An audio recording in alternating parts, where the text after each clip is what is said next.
Hey everyone, John Henry here from School of Trade, and today we're going to be taking a look at a wave pattern here on gold. Now, I just got to get my orders placed here. Get that set there, and we'll go right there for the orders. Now you'll notice we're going in a little bit bigger size here. We're going in 8 contracts on this move, and the reason behind that is just because we can. There's really enough space for this pattern to really allow us to go in a little bit bigger. From our entry to 93.8 to our stop down here at 93.2, we're only looking at 6 ticks. So a 6 tick stop gives us a little bit of leeway to be a little bit more aggressive in terms of size. Now, taking a look at this pattern, I'm really liking how this pattern is looking.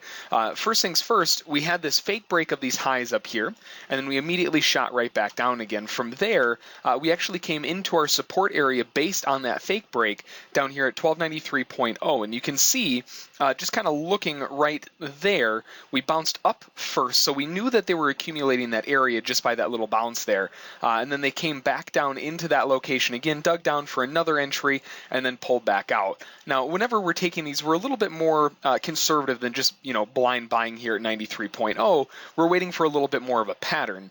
And the pattern that's set up, looking from these lows to the highs here, we had a perfect wave pattern set up.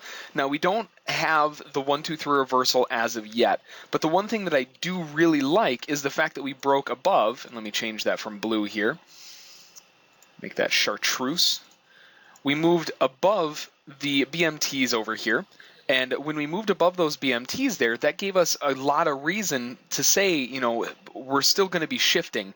We didn't get the cross up yet from there, but in the same regard, it gave us quite a bit of confidence to the upside. On top of that, one big thing is we rejected out of that area here. This little crosshair, this yellow box, when we reject directly out of that location, that's a huge sign to be pretty confident in that position here.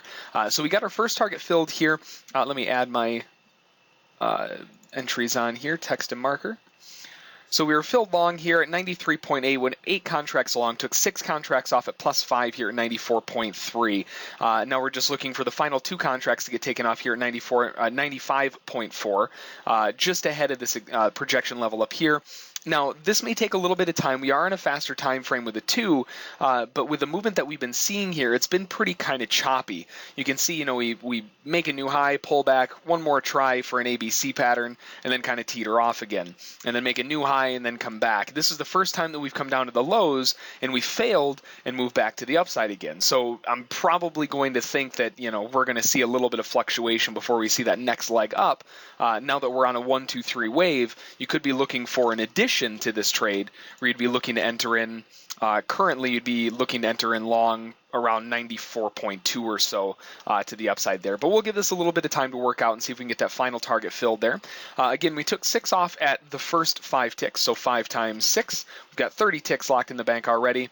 Looking for the final target at 95.4, and that's going to give us another 16. So we're looking at $460 on the trade. More of a scalp trade just because of the size. We're on a faster time frame. But overall, still, we're able to lock in a little bit of profit that way. So we'll be back in a little bit, and we'll see if it wants to give us that final target. All right, we're coming into our final target here, 95.4. Actually, just got it filled. I was just going to move my stop up just underneath this 94.1 down to 94. But overall, really good trade. Faster trade, more of a scalp. I mean, from our entry, we got that first target filled within a minute, and then the final target only took an extra, 10 or so. And that's pretty typical when you're looking at these smaller time frames. And it did bounce kind of where we were thinking it would. The only reason I didn't enter into it is just because we were already holding long from another 2, and on top of that, we came into this area a little bit early. And on days like today where we're choppy and kind of whippy, I don't necessarily want to be aggressive in entering early. I want perfect setups in the sense that we're bouncing directly out of the crosshair here. Now, there was a little bit of reason to hop in long on that one, but we're just going to kind of I guess put that one on the back burner. Still, overall, took out a really nice, trade. Regardless, took 5 ticks off on 6 contracts to that first target, and then took another 2 off here at 95.4. Now, again, that gives us that first 5 off at 6. gives us 30 ticks, plus another 16 gives us $460 on the trade. Nice little scalp for the morning. And then we'll be looking for maybe a few more trades today on gold, but typically it's an early in, early out kind of day, especially with all the news behind us. We're going into the lunchtime hour now. Probably going to start seeing a potential for a little bit of a slowdown. But that's going to be the trade for today. If you have any questions about it, feel free to send an email to School of Trade and don't forget to check out our trial at schooloftrade.com. Have a good one.